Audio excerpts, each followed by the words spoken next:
प्यारे बच्चों, आप सभी का अभिवादन। आप सभी को नमस्कार। इस समय आपको बीए पाठ तृतीय वर्ष संस्कृत के प्रथम प्रश्न पत्र में निर्धारित श्रीमद् भगवद गीता का अध्ययन करवाया जा रहा है।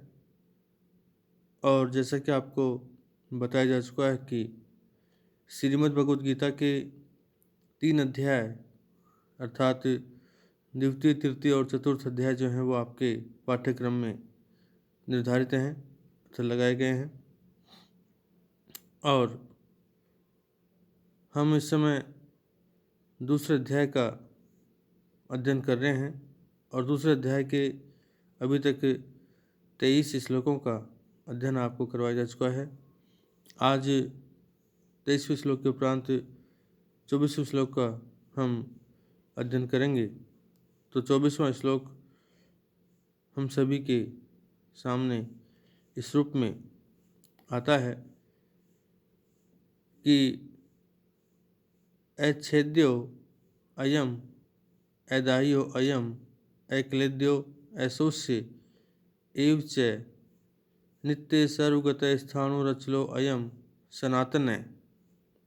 फिर देखें इसको कि अच्छेद्य अयम ऐदाह्य अयम ऐक्लेद्य अयम ऐक्लेद्य ऐसोस्य एव च नित्य सर्वगत स्थाणुर अचल अयम सनातन है। तो इस तरह से भगवान श्री कृष्ण जो हैं अर्जुन से कहते हैं, अर्थात इस श्लोक में विविध प्रकार के जो भूत पदार्थ हैं वो विविध प्रकार के भूत पदार्थ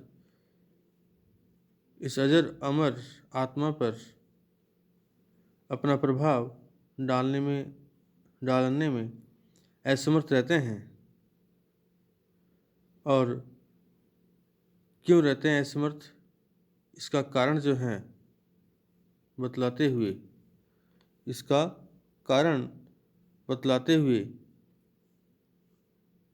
कहा जा रहा है कि हे अर्जुन,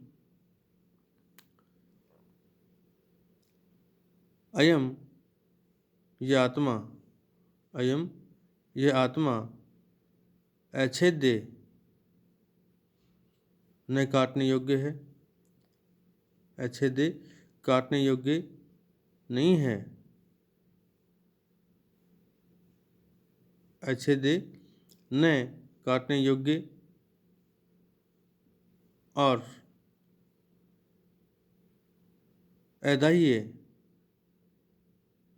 और न जलाने योग्य है, ऐक्लेद्य और न गलाने योग्य है, च और अयम यह ऐसोस्य न सुखाने, च और अयम यह ऐसोस्य न ही सुखाने योग्य है।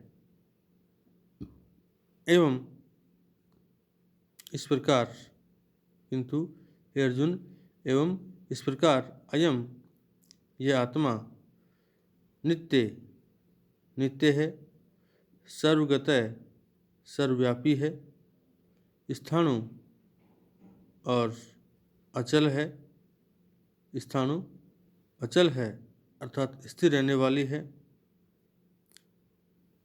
और सनातन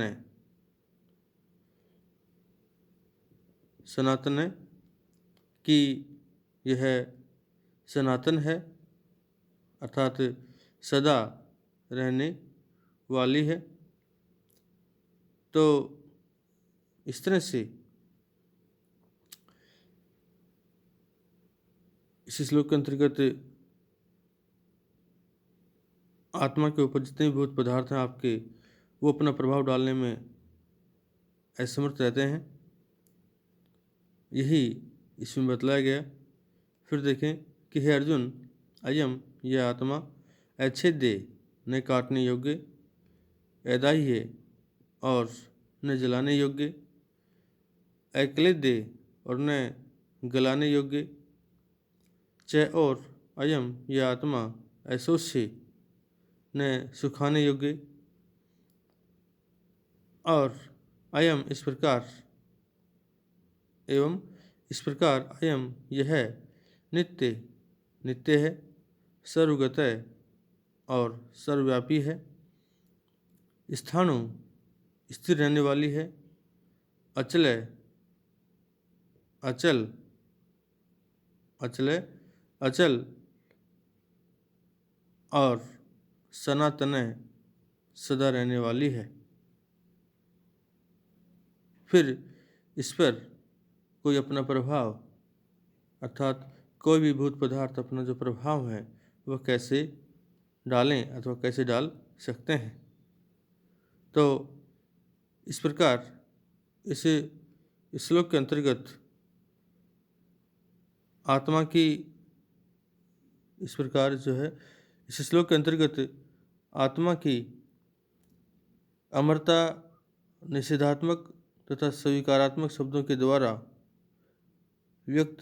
अभिव्यक्त की गई है कि शस्त्र, अग्नि, जल तथा वायु का इस पर कोई प्रभाव नहीं पड़ता है, अर्थात जितने विभूत पदार्थ हैं ये इस आत्मा पर अपना प्रभाव किसी भी तरह से डालने में असमर्थ रहते हैं। इसे सनातन कहने का तात्पर्य यह है अथवा आशय यह है कि यह आत्मा सदा एक जैसी रहने वाली है। तो इस तरह से इस श्लोक के अंतर्गत जो है जितने भी भूत पदार्थ हैं वो चाहे वो जल है, चाहे वो अग्नि है, चाहे आपके शस्त्र हैं, चाहे वो वायु है, ये अपना प्रभाव डालने में इस पर असमर्थ रहती है। यह सदैव एक जैसी ही बनी रहती है। अगला श्लोक है आपका कि अव्यक्तो अयम अचिन्त्यो अयम अविकार्यो अयम उच्यते तस्मादेवं विदित्वा एनम न अनुशोचितुम अर्हसि। पुनः देखें कि अव्यक्त अयम अचिन्त्य अयम अविकार्य अयम उच्यते तस्मादेवं विदित्वा एनम न अनुशोचितुम अर्हसि,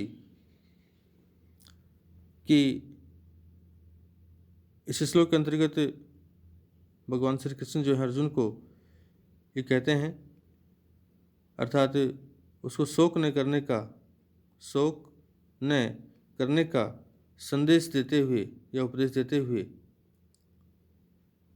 उसे आत्मा की जो सूक्ष्मता है उस आत्मा की सूक्ष्मता के विषय में बतलाते हैं अथवा इस श्लोक के अंतर्गत बतला रहे हैं कि अर्जुन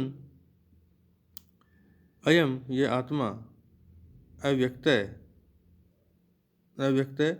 अप्रकट अर्थात इंद्रियों का अविषय है कि हे अर्जुन अयम ये आत्मा अव्यक्त अर्थात अप्रकट अर्थात इंद्रियों का अविषय है, इंद्रियों का विषय नहीं है। अयम अचिन्त्य और अयम यह आत्मा अचिन्त्य अर्थात चिंतन से दूर है, चिंतन से परे है, चिंतन का विषय नहीं है, अर्थात मन का अविषय होने